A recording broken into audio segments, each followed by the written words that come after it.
¿Cuántas personas?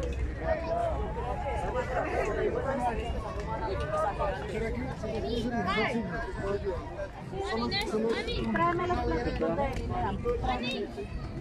Yo los invito a que traigan más madera. Esta olla necesita madera. Esta sí es. Dile a las personas de la comunidad de pronto que está sonando el iPhone.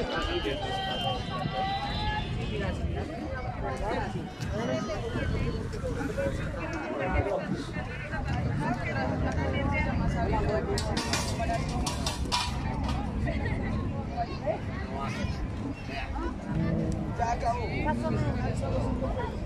Entonces, esperen la olla.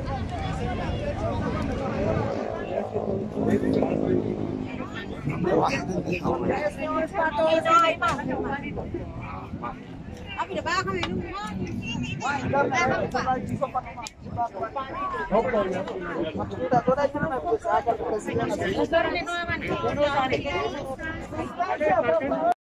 Suyas, el pueblo lo dona ganado porque siente la fe del otro.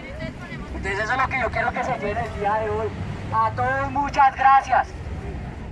Del Dios que crean o la energía que crean.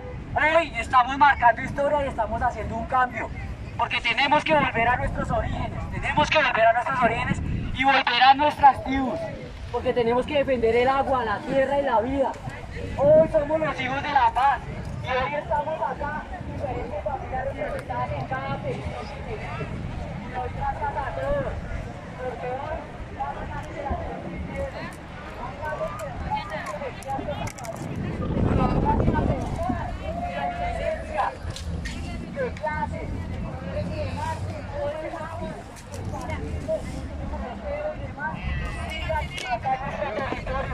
hoy estamos con nuestros hermanos Olmeras, con los habitantes de calle, con todo el mundo.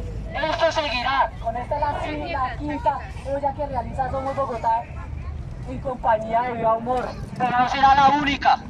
Los compañeros punqueros también llevan 25 ollas para los habitantes de calle. Hoy las organizaciones sociales le están mostrando al Estado y a sus instituciones en qué se deben invertir la plata, en qué se van nuestros impuestos, no en 100 años de corrupción en un túnel que es una malversación de nuestra plata. Acá